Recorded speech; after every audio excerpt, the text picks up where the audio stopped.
Richani here for SportsCourier.com with MMA media maverick Mike Straka. How you doing, sir? All right, Fred. How are you? I'm doing good, and we're here at Bullion. We're kicking it, and people haven't already figured out what brings you here tonight at the Hard Rock in Times Square. I think I think it's a very good issue to be behind, to get behind. I have got 2 kids of my own, and I think that one of the most helpless feelings of being a parent is feeling helpless when your kids are hurt, whether it's physical or emotional. And it's good that school officials and legislators are getting behind the anti-bullying campaign now, because it's gotten to a point where it's not just hey daddy, mommy, I'm being picked on at school. I mean, kids are killing themselves when they're reading stuff that people write about them on Facebook or on Twitter or on the internet. So you feel like bullying's escalated, as opposed to just, or you think it's always been this bad and it's just right now it's the spotlight? I just think that it's the technology of today. I mean, there's texting, there's a lot of stuff that goes on.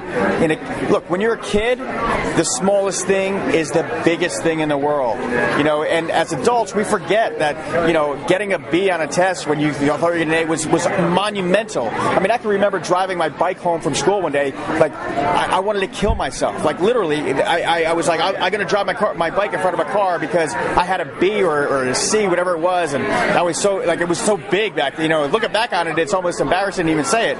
But bullying is it could be very detrimental to a young child. And how has martial arts helped you? You wrestled most of your life and also practiced martial arts. I believe you trained under Henzo Gracie? Henzo now, but I mean, I trained all my life. But yeah, I think, honestly... How has that helped you in life? It's helped me a lot because, when I run into people from high school, I was 4'8", 88 pounds my freshman year in high school. But I was already a black belt in Kempo Karate. Not that I'm going to beat up anybody weighing 88 pounds. There's no way I'm going to. I'm not even suggesting that. But when I see people from high school and I make those self-deprecating short jokes, and people always say to me, I never remembered you being short. And I just thought that was a positive thing from just training in martial arts and being an athlete and not really worried about, my height. I was, to them, I was Mike the wrestler. I was not the Mike the short guy. So kind of like the Uriah Faber effect. Nobody realizes how small he is, but he's doing all these big things. Exactly.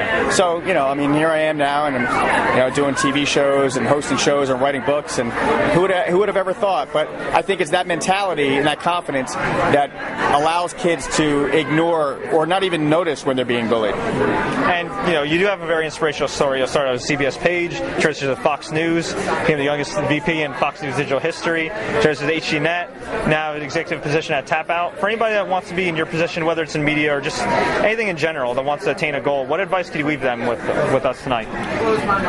I think it's the advice that I've given some of my friends in the media industry, which is go get it.